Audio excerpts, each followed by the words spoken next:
One queen had her own son blinded to seize his throne. Another supposedly responded to threats against her children by lifting her skirts and declaring she had the mold to make more. And a third queen took revenge by burying people alive, burning them in bathhouses, and then slaughtering thousands.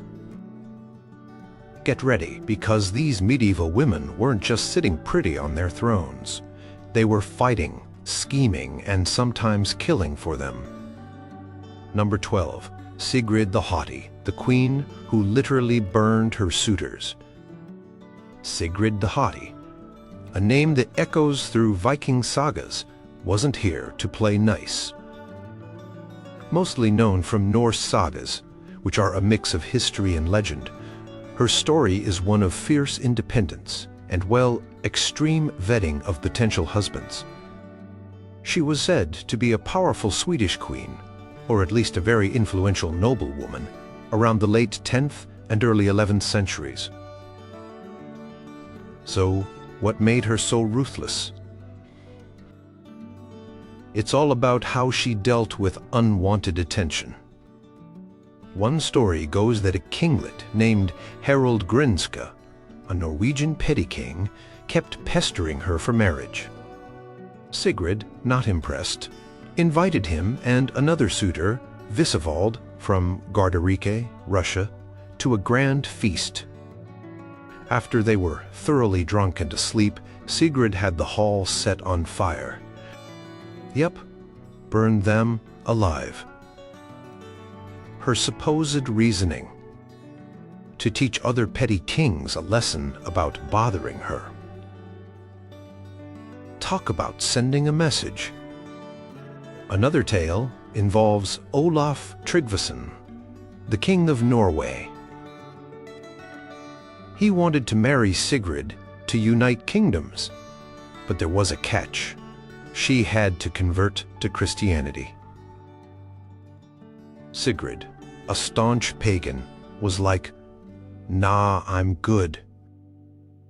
Olaf, not taking rejection well, reportedly struck her with a glove and insulted her. Sigrid's cool reply: "This may someday be your death, and guess what?" Later on, Sigrid married Sven Forkbeard of Denmark, a major enemy of Olaf. She's said to have goaded Sven into forming an alliance that eventually led to Olaf Tryggvason's defeat and death at the Battle of Swaldr coincidence, or a queen who played the long game for revenge. While the exact historical truth of Sigrid is debated, the legends paint a picture of a woman who absolutely controlled her own destiny, using pretty fiery methods to do so. Number 11. Melisende of Jerusalem, the queen who refused to be sedelined. Imagine being queen-like, actual ruling queen, not just a king's wife. That was Melisende in the Crusader Kingdom of Jerusalem in the 12th century. Her dad, King Baldwin II, made it super clear. Melisende was to rule with her husband Fulk and their son Baldwin III, not under them. Power sharing, medieval style. When Fulk first tried to sideline her, thinking he could just take over, Melisende was not having it. She had powerful family connections and support from the church and nobles who remembered her father's wishes. Rumors even flew that she had an affair with a rebel noble, Hugh II of Jaffa, which Fulk used to try and discredit her. But Melisende and her supporters pushed back hard. Eventually, Fulk had to publicly reconcile with her and acknowledge her authority. For a while, they even appeared on coins together. She was issuing charters, patronizing art, and involved in military strategy. She was a ruler. The real power grab, or rather power hold, came when her son, Baldwin III, came of age. He was crowned co-ruler with his mom, as planned. But young Baldwin wanted to rule solo. He thought, "Okay, Mom, my turn now." Melisende, who had been competently ruling, effectively said, "Not so fast, kiddo." She refused to step down. This led to a serious political crisis. Baldwin III demanded a formal division of the kingdom. When that didn't quite work to give him full control, he basically launched a mini-civil war against his own mother in 1152. He besieged her in the Tower of David, in Jerusalem. Talk about family drama. Melisende was forced to concede Jerusalem and Nablus to Baldwin, though she was allowed to keep ruling the city of Nablus and its surrounding lands. Even in semi-retirement, she remained a significant political figure, and Baldwin often sought her counsel. She showed them all that a queen's power, once grasped, wasn't easily relinquished. Number 10. Caterina Sforza, the Tigress of Forli, who laughed in the face of her enemies. Caterina Sforza was an Italian noblewoman from the powerful Sforza family in the late 15th century, and fierce doesn't even begin to cover it. She was Countess of Forli and Lady of Imola, and she defended her lands like a lioness.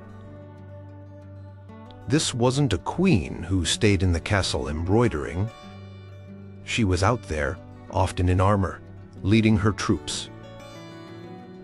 Her first husband, Girolamo Riwario, was assassinated in 1488 by rivals. Caterina and her children were captured. The conspirators thought they had her.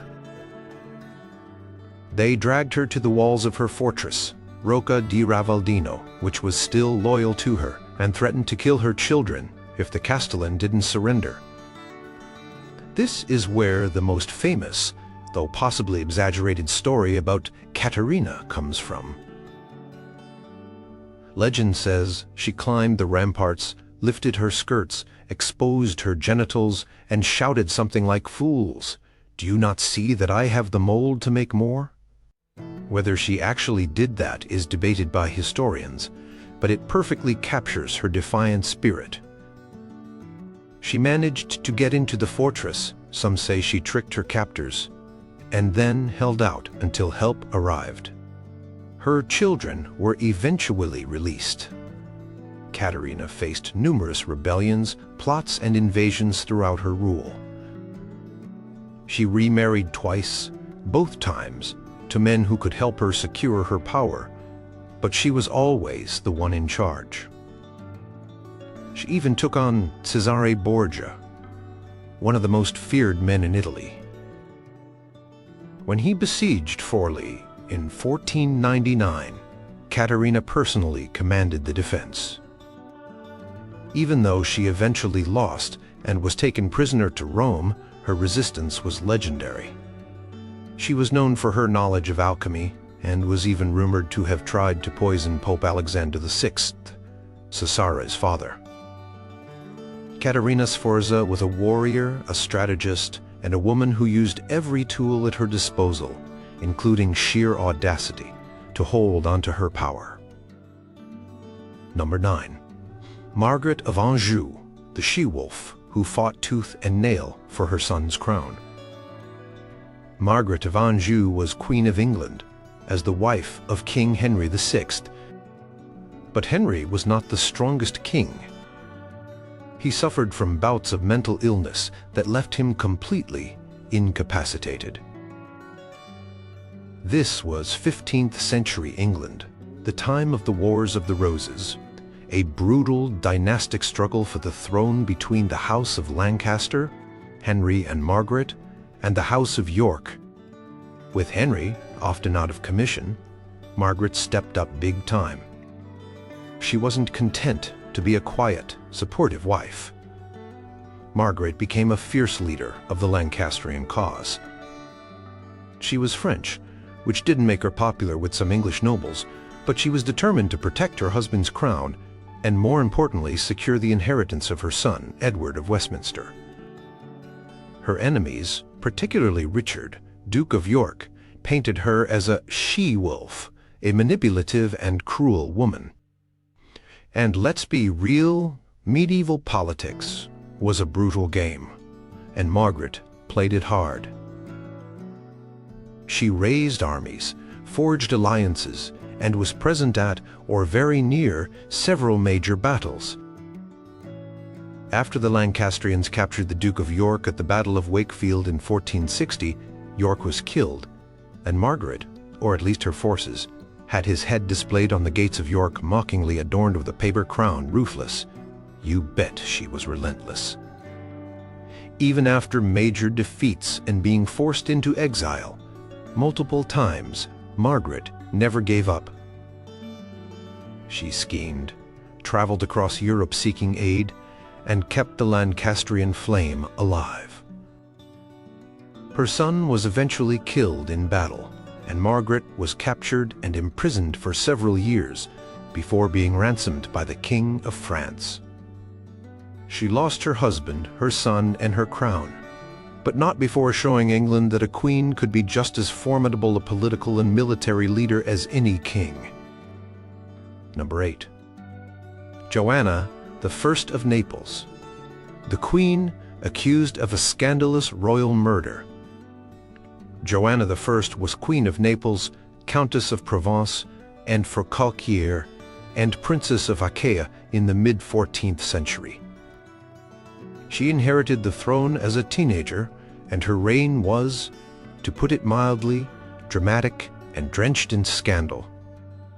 The biggest scandal of all: the murder of her first husband, Andrew, Duke of Calabria. Andrew was a Hungarian prince, and their marriage was meant to unite two powerful branches of the Angevins. But it was a disaster. Andrew wanted to be king in his own right, not just Joanna's husband. Joanna and the Neapolitan court weren't keen on a Hungarian king calling the shots. Tensions. Then, in 1345, Andrew was brutally murdered. He was attacked, strangled, and thrown from a balcony at a castle near Avarsa. Who was behind it? Fingers immediately pointed at Joanna and her lover's cousins. Was she guilty? The historical jury is still out. Joanna herself always denied involvement. She was put on trial, in absentia, by the Pope in Avignon, and eventually acquitted, but the suspicion haunted her entire reign. Andrew's brother, King Louis I of Hungary, certainly believed she was guilty. He invaded Naples twice to avenge Andrew, forcing Joanna to flee. She managed to regain her kingdom each time, showing incredible resilience. Joanna ruled for decades, navigating treacherous political waters. She married 3 more times, each marriage a political calculation. She was a patron of the arts and letters, and her court was known for its culture. However, her reign ended violently. Having no surviving children, she named a cousin as her heir, which angered another powerful relative, Charles of Durazzo. Charles, with Hungarian support, they never forgot Andrew, invaded Naples, captured Joanna, and had her imprisoned. In 1382, she was assassinated in her prison, strangled, some say, in a grim echo of her first husband's death. Joanna's story is a whirlwind of power, intrigue, alleged murder, and a constant fight to rule in her own name. Number 7. Irene of Athens. the empress who blinded her own son for the throne. This one is a real shocker. Irene of Athens was a Byzantine empress who started as the wife of Emperor Leo IV. When Leo died in 780, their son, Constantine VI, was only 9 years old. So, Irene became regent, ruling the massive Byzantine Empire in his name, and she got a taste for power, a big taste. Irene was ambitious and politically savvy. For 10 years, she ruled effectively as regent, famously convened the Second Council of Nicaea in 787, which restored the veneration of icons, images of saints and Christ, a hugely contentious religious issue at the time. This move won her support from a large part of the population and the church. But as Constantine VI grew up, he wanted to rule for himself. Understandable, right? Well, Irene wasn't ready to give up the purple. Mother and son clashed. Constantine tried to oust her, failed, then eventually managed to gain sole power for a few years. But Irene was plotting. In 797, with the backing of powerful court officials and parts of the army who were loyal to her, or perhaps just tired of Constantine's less successful military campaigns, Irene made her move. She had her own son, Constantine VI, arrested, deposed, and then, in an act of appalling cruelty, blinded. Blinding was a common Byzantine way to make someone ineligible for the throne, as an emperor was supposed to be physically perfect. Constantine died shortly after, likely from his injuries. With her son out of the way, Irene became the first woman to rule the Byzantine Empire in her own right, not as a regent, but as empress regnant. She even styled herself Basilius, emperor, not Basilissa, empress. She ruled for 5 years, managing finances, diplomacy, and even reducing taxes. However, her reign was controversial, partly because she was a woman ruling alone and partly because of the brutal way she took power. In 802, she herself was overthrown in a palace coup by her finance minister, Nikephoros I, and exiled to the island of Lesbos, where she died a year later. Irene's story is a chilling example of how far someone might go for ultimate power, even against their own flesh and blood. Number 6. Urraca of Leon and Castile, the warrior queen who fought husbands, sister, and son. Urraca, Queen of Leon, Castile, and Galicia, in the early 12th century, was a force of nature. She inherited a massive kingdom in what is now Spain from her father, Alfonso VI, and she was determined to rule it, not just be a figurehead for some man. Her life reads like an epic saga of battles, betrayals, and sheer willpower.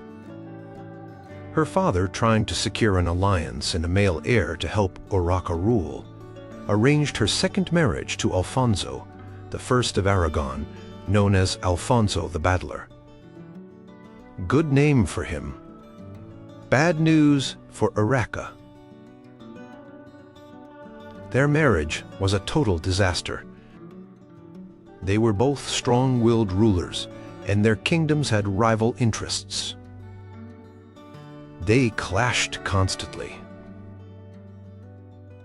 Alfonso the Battler tried to assert his authority over Urraca's lands, and Urraca fought back literally. She led armies against her own husband. They separated, but the wars between them continued for years. It wasn't just her husband she had to contend with. Urraca also had a half-sister, Teresa, Countess of Portugal, who was trying to carve out an independent kingdom. So, Urraca fought her too. And then there was her own son, Alfonso Raimundez, the future Alfonso VII, from her first marriage.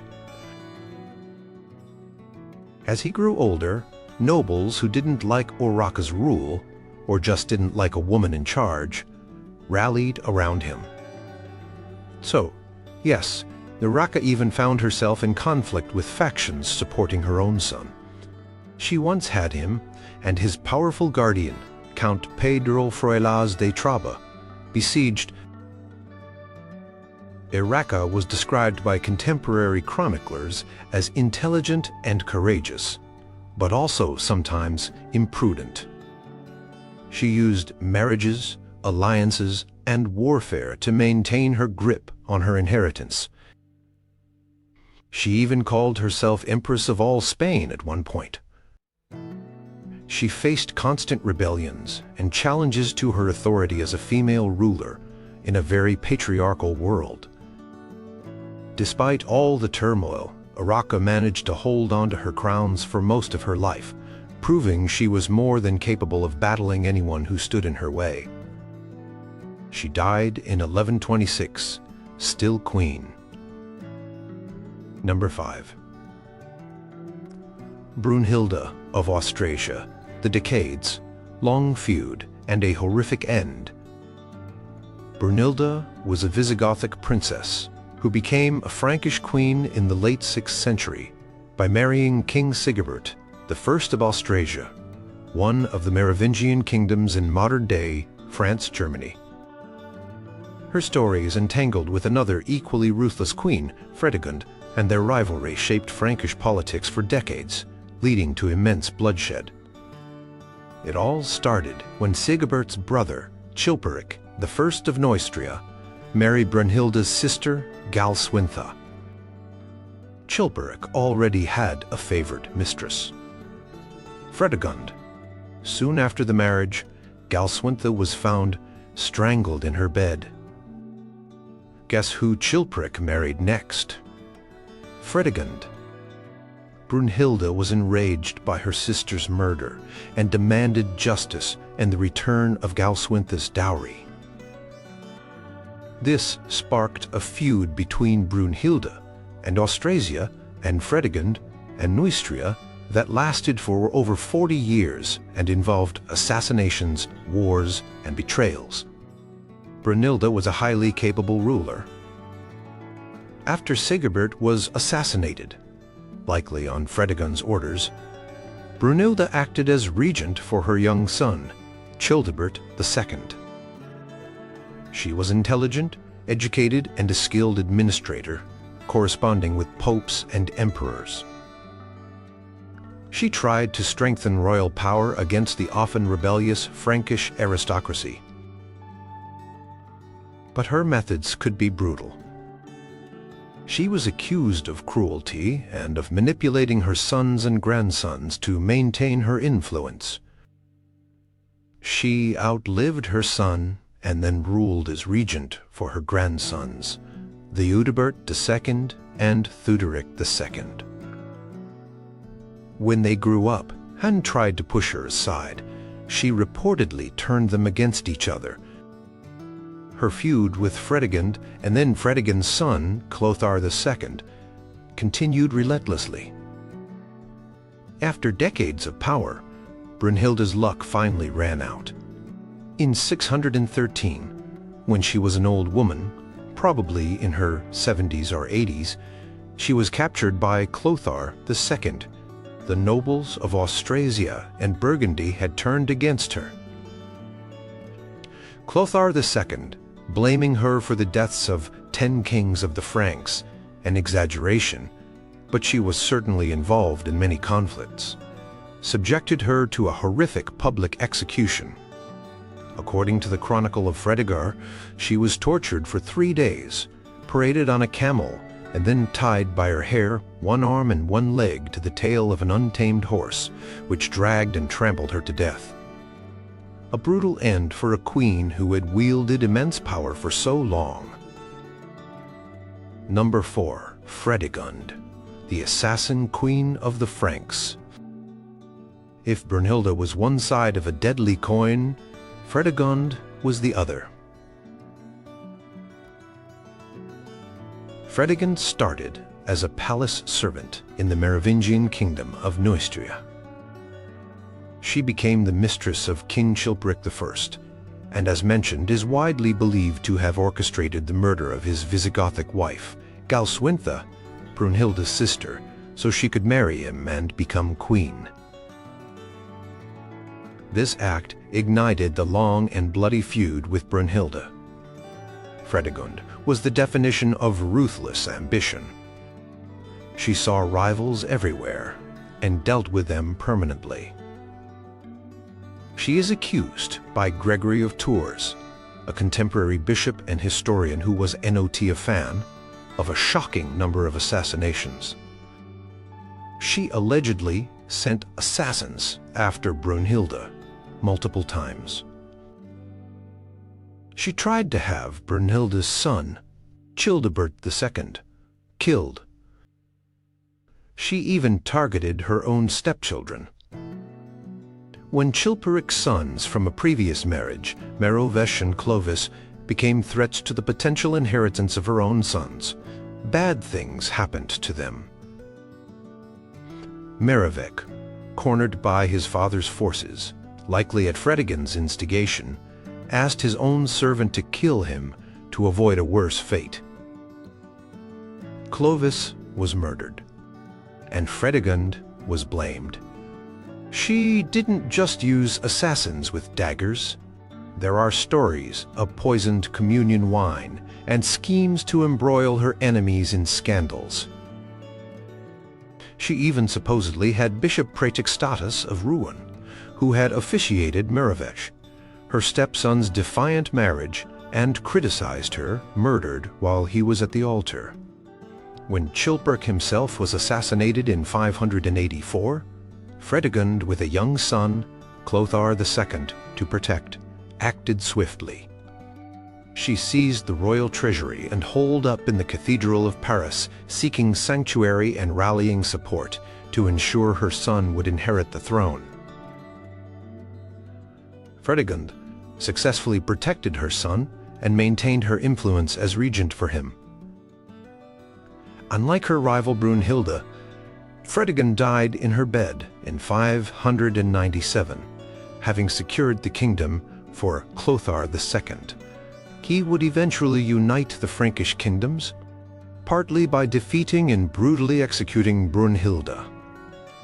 Fredegund's legacy is one of cunning, cruelty, and an unwavering determination to eliminate anyone who stood in her or her son's path to power. She was a master of the deadly political game of the Merovingian courts. Number 3. Wu Zetian, China's only female emperor, forged in ruthlessness. From palace concubine to the one and only woman to ever rule China as emperor in her own right, that's the incredible and often terrifying story of Wu Zetian. Her rise to power in 7th and 8th century Tang dynasty China was a masterclass in political maneuvering, strategic alliances, and utter ruthlessness. Wu started as a concubine to Emperor Taizong. After he died, she was sent to a Buddhist convent, as was custom for childless concubines. But Wu was too smart and ambitious for that. She had already caught the eye of the Crown Prince Li Ji, who became Emperor Gaozong. He brought her back to the palace as his concubine. And then the real climb began. She systematically eliminated her rivals in the harem. The most infamous story, though debated by some modern historians as propaganda from her enemies, is that she murdered her own newborn daughter and framed Emperor Gaozong's principal wife, Empress Wang, for the crime. True or not, Empress Wang was deposed, and Wu Zetian became empress. As empress, she increasingly involved herself in governing, especially as Emperor Gaozong's health declined. She was intelligent, decisive, and had a knack for politics. She eliminated political opponents, including powerful chancellors and members of the imperial family, who stood in her way. She established a network of secret police who rooted out and often tortured or killed anyone suspected of disloyalty. Many officials and nobles lived in fear.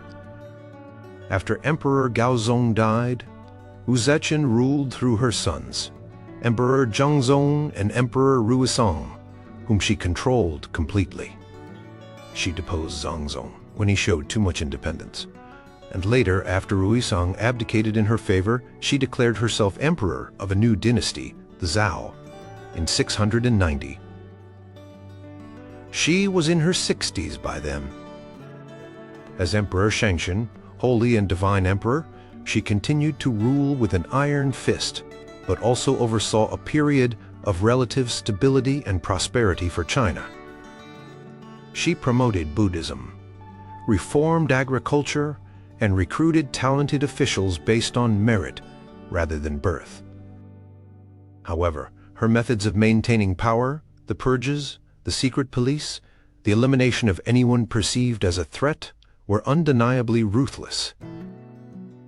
In 705, when she was over 80 and ill-court officials forced her to abdicate in favor of her son Zhengzong, restoring the Tang dynasty. She died later that year, leaving behind a legacy as one of the most powerful and controversial women in history. Number 2. Isabella of France, the she-wolf who toppled a king. Isabella of France, daughter of a French king, became Queen of England when she married King Edward II in the early 14th century. Their marriage started okay, but Edward II wasn't the easiest husband. He was known for his close relationships with male favorites, like Piers Gaveston and later Hugh Despenser the Younger. These favorites were given huge amounts of power and wealth, which angered the English nobles and, crucially, Isabella. She felt disrespected, marginalized, and her own position threatened. The situation with Hugh Despenser became intolerable for Isabella. The Despensers, Hugh the Younger and his father, effectively controlled the king and were seen as corrupt and tyrannical. Isabella's lands were confiscated, her household was restricted, and she was separated from her children. In 1325, Isabella was sent to France on a diplomatic mission. This was her chance. Once in France, she refused to return to England unless the Despensers were removed from power. And she found a powerful ally, Roger Mortimer, an exiled English nobleman who had his own grievances with Edward II and the Despensers. Isabella and Mortimer became lovers and began plotting to overthrow Edward. This is where Isabella really seized power. She gathered a small army of mercenaries, and with her son, the young Prince Edward, the future Edward III, she invaded England in 1326. Many English nobles, fed up with Edward II and the Despensers, flocked to her banner. Her campaign was swift and successful. The Despensers were captured and brutally executed. Hugh the Younger was hanged, drawn, and quartered. King Edward II was forced to abdicate in favor of his son, Prince Edward, who became King Edward III. Isabella and Mortimer then ruled as regents for the young king. But what about Edward II? He was imprisoned. And then, in 1327, he died in Berkeley Castle under mysterious circumstances. The widely circulated though unproven story is that he was horrifically murdered on the orders of Isabella and Mortimer by having a red-hot poker inserted into his anus, a method that would leave no outward marks and be a gruesome punishment for his alleged homosexuality. Whether Isabella directly ordered this is unknown, but she certainly benefited from his death. For a few years, Isabella, the she-wolf of France, as her enemies called her, and Mortimer held the reins of England. Their rule became unpopular, and in 1330, the young King Edward III, tired of being their puppet, staged a coup, had Mortimer executed and placed his mother under a comfortable but firm house arrest. Isabella lived out her days in relative quiet, but her audacious invasion and overthrow of a king cemented her place as one of history's most formidable queens. Number 1. Olga of Kiev, the saint who dished out vengeance like a Viking boss. Before she was Saint Olga of the Eastern Orthodox Church, Olga of Kiev was a 10th century Rus princess who showed the world that hell hath no fury like a woman avenging her murdered husband. Her husband, Igor of Kiev, was the ruler of Kievan Rus, a medieval state in modern-day Ukraine, Meols, and Russia. In 945, Igor went to collect tribute from a tribe called the Drevlians. He got greedy, tried to collect more than agreed, and the Drevlians killed him, reportedly, by tying him to 2 bent-down birch trees and then letting the trees spring back, tearing him apart. Ouch. The Drevlians then had the gall to send a message to Olga, now regent, for her young son Sviatoslav, suggesting she marry their prince Malbad. Olga's revenge was legendary, systematic, and terrifyingly creative. This wasn't just a quick off with their heads. This was performance art of brutality. First, when the Drevlian matchmakers arrived by boat, Olga greeted them warmly and told them to wait in their boat. The next day she had her men carry the boat, with the Drevlians still in it, into her courtyard where a deep trench had been dug. The Drevlians, boat and all, were then buried alive. Olga supposedly watched from her hall, asking if they found the honor to their taste. But she wasn't done.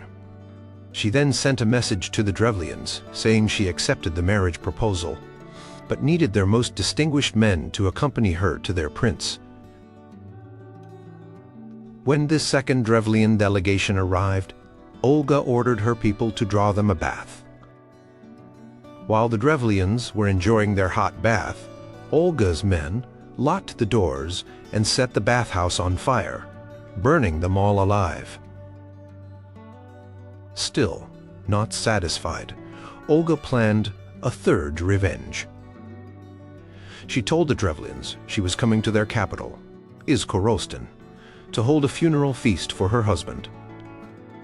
She invited them to drink heavily. When the Drevlians were thoroughly drunk and incapacitated, Olga ordered her soldiers to slaughter them. The primary chronicle, a history of Kievan Runs, claims 5,000 Drevlians were killed that day. The grand finale. Olga then laid siege to Izkorostan for a year. The Drevlians, terrified and starving, offered her honey and furs as tribute. Olga, seemingly softening, asked for just a small, symbolic tribute, 3 pigeons and 3 sparrows from each house. The Drevlians, relieved, happily complied. That night, Olga ordered her soldiers to attach a piece of smoldering sulfur tied with cloth to each bird's leg. The birds were released, flew back to their nests in the thatched roofs and eaves of Izkorostan's wooden houses, and the entire city went up in flames. Those who fled the burning city were captured, killed, or enslaved by Olga's soldiers. After this brutal display, the Drevlians were thoroughly subjugated.